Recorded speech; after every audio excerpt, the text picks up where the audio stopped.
guys, so today's video is going to be inspired by yesterday, which was my birthday. I spent the whole day in bed basically, but that's beside the point. I did make a vlog that's going up today if you want to check out what I did on my birthday. Well, it wasn't really yesterday, it was the day before, but I did a whole vlog about the prep work and just everything like that, so you should go subscribe to my vlog channel. But I wasn't really sure what to film today, and then it came to me that I've been working on this video for over 2 years now. Not this one, well, kind of this one, but I've been working on this idea for over 2 years, and it was supposed to be 25 things I learned in 25 years, which obviously I just turned 27, so that's out the window. So then it was going to be 27 things I learned in 27 years, and I have 11 things, so I thought we'd read them anyway. Like, we just would do birthday chats and talk about life and things like that. We're going to be reading out of my bullet journal because that's where all my ideas are. And then I've seen other people do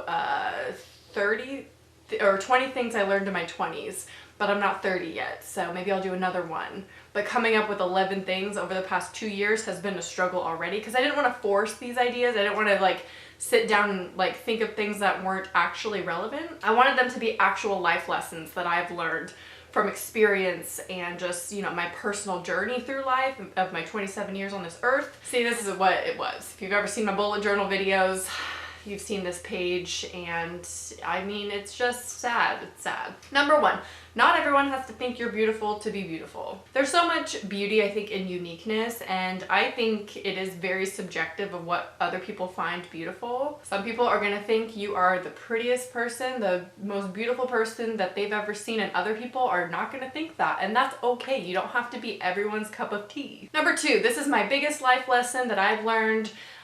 Just as someone who's a late bloomer, has anxiety, and, you know, just socially awkward kind of, you don't always have to be an adult. Now, granted, I'm very grateful for my mother, because if something is wrong, I can call her up and I can just stop being an adult for a day. She'll tell me to come over and I'll just chill on her couch and pretend that I'm still a teenager living at my mom's house. But you don't always have to be an adult, and it's okay to ask for help on things that you think that you should know how to do already, like make doctor's appointments or drive yourself to the dentist and things like that. You don't always have to be an adult. When I have to go through dental things, I call up my stepdad and I say, hey, can you drive me? I may not go like under anesthesia or anything, but I just want someone else there who's gonna drive, because I also have driving anxiety. So it's like facing two fears in one day. No, thank you. Number three, this is one I learned very early on, kind of in my life, in my 20s at least.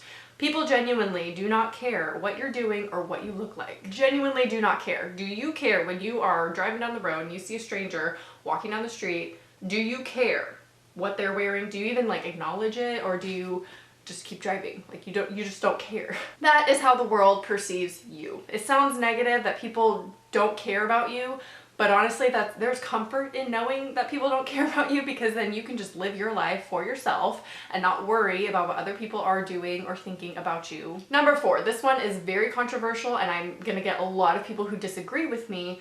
You don't necessarily need to be single in your lifetime to know who you are or know what makes you happy. Some people think that you have to have that time to find yourself and figure yourself out without the other person, but my point of view is you are not looking for your other half. You're looking for another person that is just an addition to your whole life. Like, you can make yourself whole even with another person right next to you. I know some people don't believe in that. It could be that I'm biased because I've never really been single in my lifetime, but I feel content in that, and I'd be okay never being single for the rest of my life. And so if you disagree, how would you explain that? You know, are you thinking then that I'm not a whole person because I've always had someone else, a partner in my life? But you have to see a relationship as something that is not another half of you. You're a whole person, they're a whole person, and you're just coming together in life. And you can become whole even with them right there. Number five, accept that things may not be as you imagined when you were younger. This is something that has been more of a struggle for me to learn throughout life, because obviously there's the pressure of society, biological clock ticking, of certain things that you need to accomplish in your life by a certain age. There's that expectation. I talk about this a lot though on my channel, and I try to share with you guys and tell you that it's okay to not be caught up with the rest of the world. And that one's been a really hard one for me to accept, because obviously we think about our future. When we like turn 20 years old, you think about where you're gonna be when you're 30.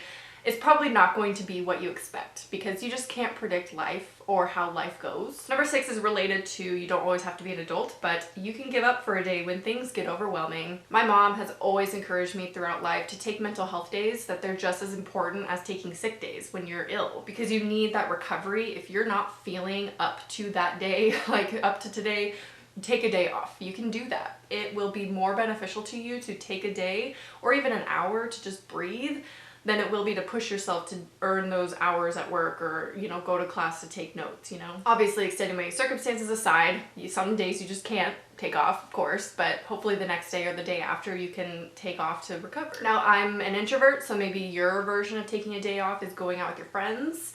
That's okay too. Number 7, wear the damn clothes you like. It won't matter in a year. Trust me, when you plan an outfit and you overthink things, which that was me this past weekend, dear Lord. I was like, I went to the mall like 3 times trying to find an outfit for this damn party. It genuinely doesn't matter. You're not gonna remember that outfit. I mean, of course there's pictures, but you're not gonna care that you picked out that outfit for that day a year from now. It really doesn't matter. So just wear what you like, what you feel comfortable in, what makes you feel good.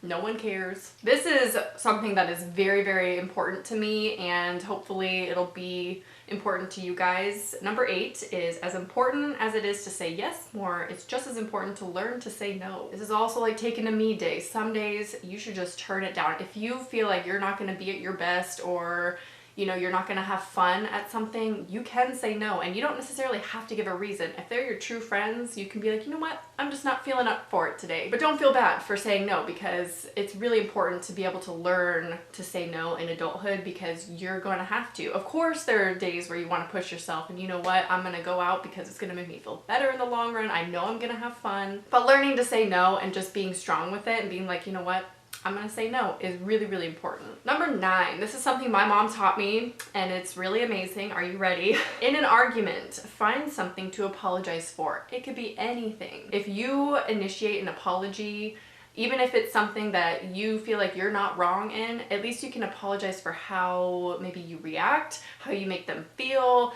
things like that. There's always something you can apologize for in an argument, and I promise you it's gonna help better the situation. Of course, it has to be genuine. Don't be like, well, I'm sorry you feel that way. Even if you're not in the wrong, I promise it's gonna help you in life. Number 10, this is something that helped me in school tremendously. Do everything like it's what you wanna do for the rest of your life. I would focus on, if it was like a statistics class, don't like math, but I would go into the class pretending like this is what I'm gonna do for the rest of my life. This is what I'm passionate about. It's really hard to convince yourself of that, but it did help me in school kind of stay focused, and it's like, this is your passion. You need to do it. Regardless if it's a subject that you don't like, you're taking that class to better your career for a reason. So do it like it's your passion and what you're gonna do for the rest of your life. And that goes for anything, a project at work, anything. And now number 11, contrary to everything I just said, force yourself to do things. Push yourself sometimes. Of course, I'm very much into saying no and like being reserved and stuff, but sometimes, like, genuinely I feel like I could easily turn into a shut-in, a homebody, someone who never leaves their house, which I don't. Sometimes it's really important to say yes and to force yourself to do things outside and just force yourself to do, like, clean and do things that you don't want to do because you're an adult now, and unfortunately we can stop being an adult for a day. We can have mental health days where we don't do anything, but the other days we do have to force ourselves to do things, because how else are we gonna pay bills and do all the adult things that suck in life? So those are my 11 tips of advice for you guys that I've learned over my 27 years on this earth, and I hope it helps some of you guys. Honestly, it's a very bizarre feeling. Oh, I forgot to put my balloons in here. I had balloons that I was gonna put in here. That's okay, they'll be in the thumbnail. It's fine. But yeah, that's kind of my advice and my life advice if I would give my younger self or my younger viewers. Not in a patronizing way by any means. It's just things that I've learned and wanted to share with you guys, because obviously I wasn't going to round out that list to 27 things. I could barely do 11. But I hope you guys enjoyed this video. Please leave your life advice down below that you've learned throughout your life. Even if you're 12, there's something that you've learned that you've had to learn in your life. So leave that down below for everyone else to read and myself, and I will talk to you guys soon. Bye.